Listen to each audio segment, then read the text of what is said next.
Hi, I'm Bilal. When I was in my early 20s, I was working at a plant making good money, but I knew I wanted more for my future. So I decided to go back to school, and I enrolled in The Ohio State University and picked up 3 part-time jobs to pay for tuition and living expenses. But when 2 of those jobs shut down, everything started to unravel.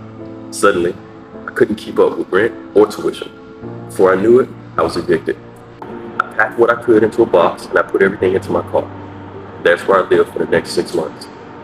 Empty parking lots of apartments, staying as long as I could in the local 24-hour library, sometimes trying to get a shelter bed that wasn't always available, all while still working 2 jobs and going to school. Without a support system, it felt impossible. Eventually, a man who frequented the coffee shop that I worked at changed everything. He owned an apartment complex and he told me that he'd let me know when a spot became available.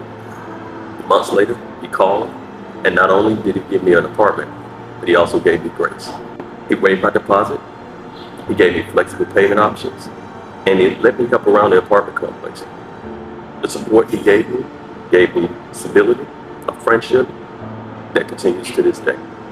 Homelessness wasn't about bad choices or addiction.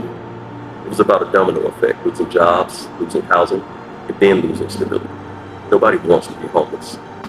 But with even one person extending understanding and opportunity, everything can change. Because sometimes stability starts with someone simply saying, I've got you.